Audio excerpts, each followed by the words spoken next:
If you've been grinding for years but you still haven't hit that first million in your business, this video explains why. Contrary to popular belief, the reason you haven't hit your first million yet is probably not because of your work ethic. And it's probably not because of your strategy. It's 3 toxic myths that are literally designed to keep entrepreneurs from hitting their first million, and that's why so few do it. So a lot of times when you see these $1 Million Comma Club awards and so forth and so on, it's just based on sales. And a lot of it isn't even collected sales. So the first level is $1 million in cash collected in the bank account. The second level is when you become a liquid millionaire, 7 figures in liquid. Now that's a whole nother conversation. I just want to dispel this. And again, there's so few entrepreneurs that get to this point. And a big reason why is because I don't even understand what it looks like, because the internet has got us psyched out on what it really looks like. And a lot of stuff on the gram has emphasized looking like winning instead of actually winning. Now here's the thing. Every one of these toxic myths, I believed every single one of them. And it cost me years of my life. So here's the brutal truth about what's really capping your wealth and the shift that finally broke me free. First off, the hustle myth is keeping you stuck. Now you might be making $100,000 a year, $200,000 a year, $500,000 a year. But the reality is you might be sitting from a frame of the more I work, the more I make. And that's actually an entrepreneur's mentality. This is why many entrepreneurs, they just have a high paid job. They call themselves a CEO, but the reality is they're self-employed. And the worst thing about that is that, yeah, they're their own boss, but they're also their own employee, and they're the biggest competitor because they're the biggest thing that's keeping them from growing to the next level. Most entrepreneurs think that working 80+ hours equals success, but it's actually a poverty trap. And the biggest thing is that they think if they go faster and they hustle more, they can get to what their goal is faster. But the reality is, true strategic CEOs, their vision is set from a longer time horizon. So they don't have to get there in 30 days, 60 days, 90 days. They're looking at what their life is going to look like a year from now, 3 years from now, 5 years from now, 10 years from now, 25 years from now, and they're building from that standpoint. And they're getting there a quarter at a time, a year at a time. And they're not obsessed with getting to $100,000 a month, $200,000 a month. And these things will happen as a result of it, but they know that they're actually running a marathon, not a sprint. So they can actually work 4 hours a day instead of 16 hours a day. Because the reality is, just because you work 16 hours a day versus 4 hours a day does not mean you're moving 4 times faster. There's actually diminishing return in working more hours. I know this from personal experience. Several years ago, I told my business partner, Dre, I was like, hey bro, going into this new year, I'm gonna work 4 days a week versus working 7 days a week. Because at this time I was working 7 days a week, what I call 8 to faint. Because I thought I had to do more. I thought I had to grind. I thought I had to be up at 3 a.m. I thought I had to do all the things. So once I made that shift, that very year, I crossed the 6-figure mark. And the business continued to double and double and double year after year after year and become an Inc. 5000 fastest growing company. And I was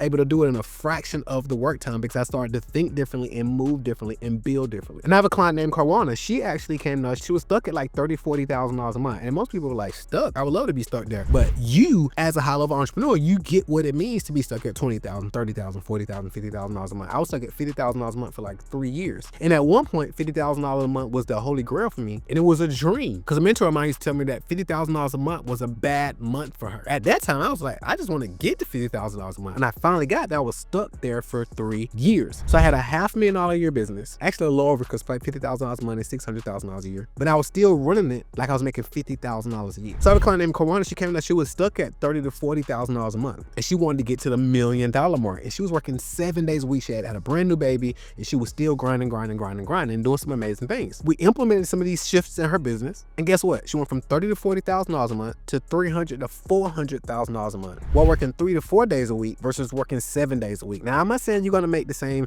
results if you work with us or if you implement anything in this video. Absolutely not. I don't know you. I don't know your work ethic. I can't make an income claims. I'm just sharing with you what she told me happened after implementing these processes. Here's the reality. Systems create wealth. Sweat creates burnout. Just think about it for a second. The most successful businesses in the world, whether that's Apple, whether that's Walmart, whether that's Amazon, whether that's Tesla, whether that's Disney, these businesses all run on systems. If you haven't watched the movie or done some research, many people will think that Ray Kroc is the founder of McDonald's. He actually isn't. The McDonald's brothers are. Ray Kroc is the one who systemized McDonald's. Because before Ray Kroc, they had a small mom and pop operation. Ray came in, saw the vision of what's possible, and he systemized everything. And McDonald's became what we all know and love or hate it as, right? Now I don't eat McDonald's or nothing like that, but the business model in the systems example still applies. And then while we see the most successful business in the world, they run off of systems, why do most founders think that they can just work more effort and think that they're going to get to the next level, whether it's multiple millions or billions or whatever, just by straight brute force and hustle? It's just not going to happen. Here's what's crazy. I just exposed 2 myths that probably cost you 6 figures last year alone, but knowing the problem isn't enough. I created a free training that exposed the exact wealth building system that replaces and protects you from these 3 toxic myths. Click the link below right now to grab it. Now, there's an even deadlier myth that keeps you playing small, and that's the serve everyone myth. Trying to be everything to everybody makes you nothing to no one. So Tony Robbins says success leaves clues. I learned that early on in my network marketing journey before I actually started my own consulting firm. And what I found is that it's the absolute truth. You don't have to create something brand new. You can just look at what other businesses are doing successfully, implement them into your business. You think about the most successful businesses in the world, whether that's Chick-fil-A, whether that's Apple, whether that's Amazon, whether that's Rolls-Royce. None of them market to everybody. It may seem like it. Even Walmart. Walmart has a huge customer base, but Walmart doesn't market to everyone. Many people, like myself, actually hate Walmart, but that doesn't bother Walmart. They know who their ideal customer is, and they dial in on that actual customer. So when I speak to many entrepreneurs who are doing $200,000 a year, $300,000 a year, even $500,000, and I ask them who's their ideal client, they look at me dumbfounded, and some of them even say, well, everybody's my ideal client. Or they'll say something super broad like business owners or women or fathers. So I give you a lesson from even when I was in the streets, doing I was a street pharmacist, as my good friend Nina calls it. So when you're selling drugs in the street, now you may or may not relate, but I'm gonna just use this example. Let's say this is a community where you're selling your drugs, right? That's why a lot of times people ask me, Marco, what skills were you able to bring from the streets into legitimate business? I say all of them. Think about it. You have to have branding, you have to have sales skills and marketing skills. So from a standpoint of branding, you're gonna have individuals, let's say you got people who smoke weed, for example, right? They're gonna know, okay, this person sells weed, right? This person sells everything, right? And it's like, well, I know typically this person who sells a specific product, they're going to have to best up because they don't have the luxury of having all these different things. They're just trying to make money multiple different ways. They're like, I build my success based on this specific thing.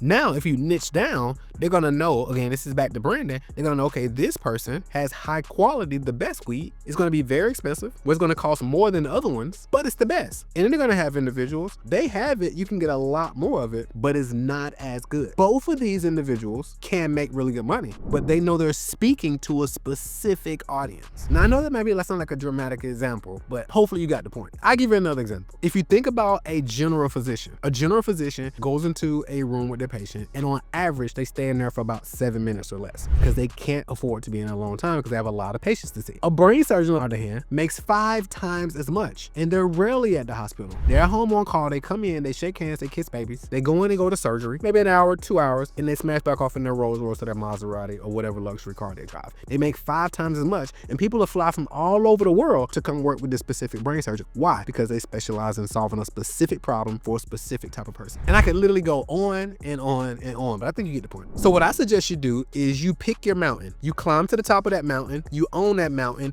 and you plant your flag as the best in the world at one specific thing. When other people hear other people talk about a problem that they have and you solve that problem, you should be the first person that comes to mind. We call this creating mind share. Now, let's talk about the most dangerous myth that fools successful people. Many entrepreneurs think that revenue is the end all be all, but it's actually a vanity metric and is one of the biggest things that keep you stuck from hitting your first million. Here's the reality. You can have a business that makes millions of dollars and still go broke. I talk to businesses regularly who are doing $500,000, $2 million, $3 million, even $5 million a year, and they don't even pay themselves a salary. They actually take home less money than their employees because they're not optimizing for profit. They're optimizing for high top line revenue. I'll give you another example. I have a buddy of mine. He was telling me about a client that he has. This client makes $1 million per month on 3% margins. And he was showing him how he can optimize and make his business more profitable. However, he just likes the idea of saying he makes $1 million per month. So here's 3 metrics that matter: profit, cash flow, and cash on hand. Profit pays bills and fuels your wealth, and top line revenue fuels your ego. So that's the real path to your first million, and you want to avoid these 3 toxic myths: the hustle myth, the serve everyone myth, and the revenue as the target myth. If you want to build something that's lasting, that's going to create true wealth, you have to shift from the hustling entrepreneur to the strategic CEO, where the business actually can run and grow without you. Here's the reality: your business should serve you, not consume you. We build businesses to create freedom, not to work. And anytime you are working, the work is to create assets, not to make money, because the assets is what creates the money. If this video helped you identify which myths have been holding you back, make sure you subscribe and hit that notification bell so you don't miss out on any of these breakthrough strategies. And if you're serious about building a 7-figure business that can run and grow without you, click the link in the description to get access to the Predictable Scale Playbook. It's the same system we help our clients implement to get to the 7-figure mark and beyond. Also, make sure you watch this next video where I break down the 3 systems every $1 million business must have. I'll see you there.